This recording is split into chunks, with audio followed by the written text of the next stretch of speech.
and many mistakes that I made is that like just not remaining connected to people, along the way.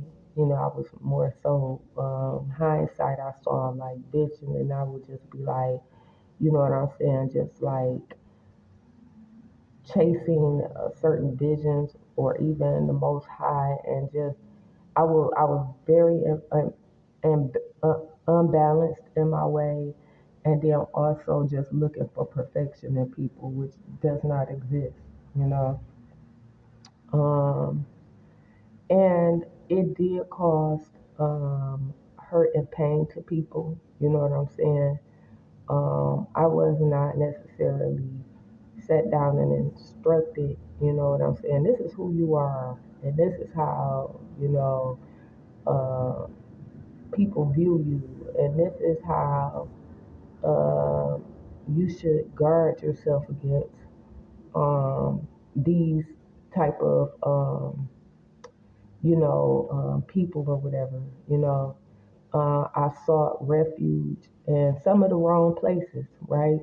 Like I had went to Washington in support of a ministry, which I shouldn't have supported.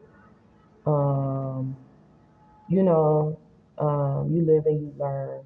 It was somebody I met off of social media and different things, and it was just like that was like one of the experiences that like really like just set me off in a negative pattern. You know what I'm saying? Positive to a certain degree, but negative. It was certain words that were spoken over me that I shouldn't have received. Such as I would get no help here.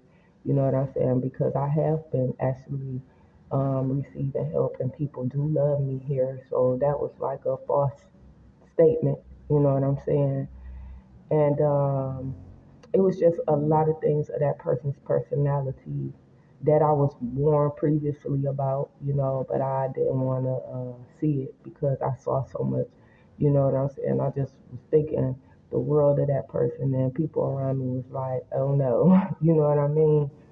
And so it caused me a lot of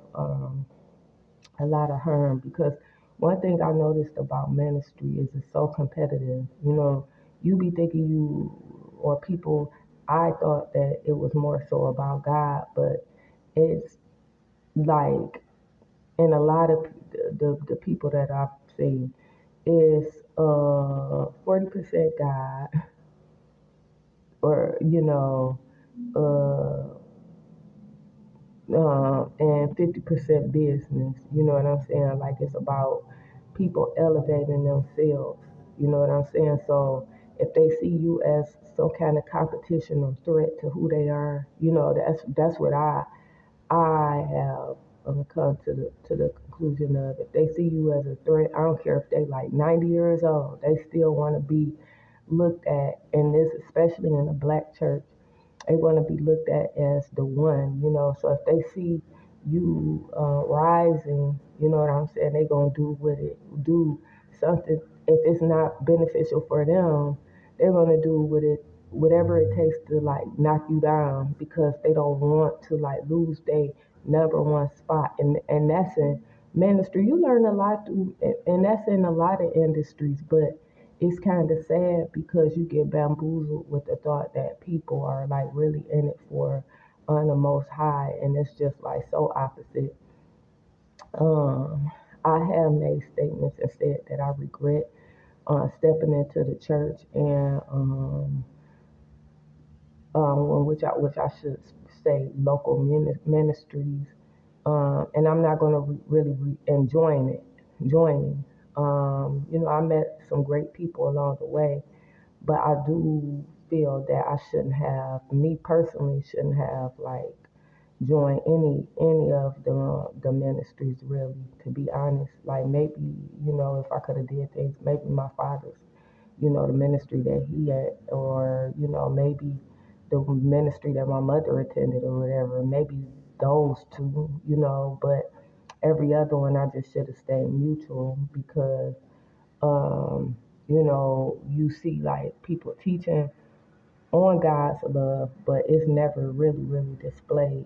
unless you're doing something that's beneficial towards them. You know what I'm saying? But if you're not, then you're the enemy of the state. You know what I'm saying? And so that's the black church. That's why like I made that comment on King Jai's um everybody don't like what you say. They want you to conform and say things the way that's fitting for them and what's acceptable, but it may not be true. You know what I'm saying? I've seen the black church, and when I say the black church, predominantly black ministries, uh, destroy a lot of people, self-esteem, and a lot of different things. And that's why a lot of people be like, I don't need, that's why I go to church and I leave. You know, I don't be trying to connect with nobody, and I'm not trying to get close to no leaders or whatever. And I understand that. I never sought out any leaders. The only ones that I tried really that I kind of sought more so out after their ministry was Apostle Peter Shaw and Iris.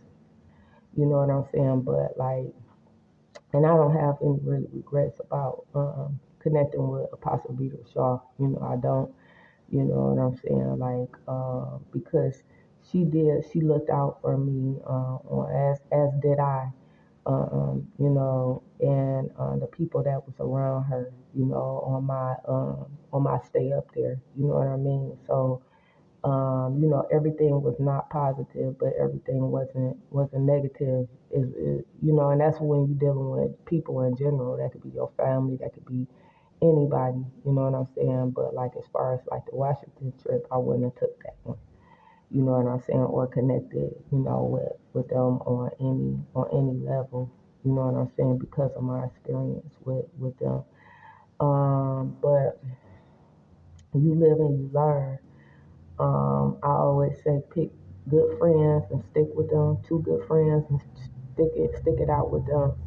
You know what I'm saying? That's my new thing. I remember my nephew had said that all I need is one or two good friends, and he's right, and he learned that at an early age. You know what I'm saying? Because when you start getting all of these people, and they claim to be friends, they don't necessarily. They just be associates, whatever. You know, they don't be friends. Um, but that's okay. Associates play good parts too. You know what I'm saying? Associates are not bad. You know what I'm saying? Associates, you can go out and, you know, do certain things. You know, you could bring them into your life, but they just associates, you know, so you don't give them friend benefits when they're associates. You just know that, like, hey, this is a good associate, and I had great associates.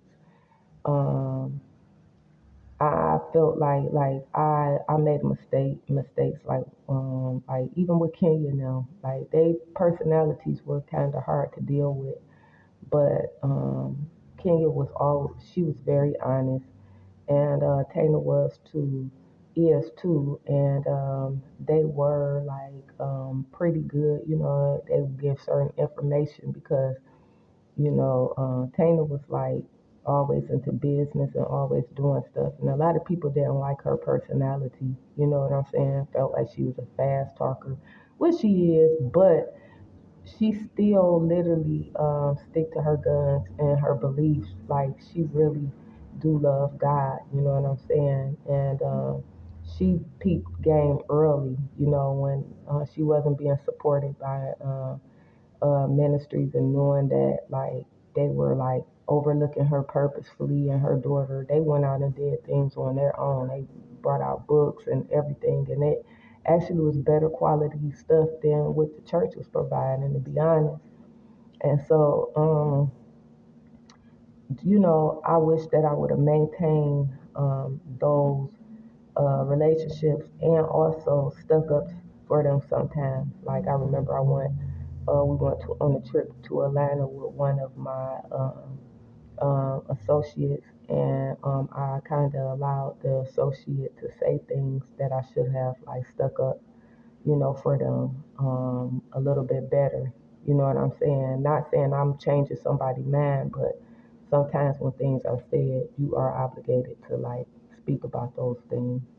So, you know, those are like some of the regrets.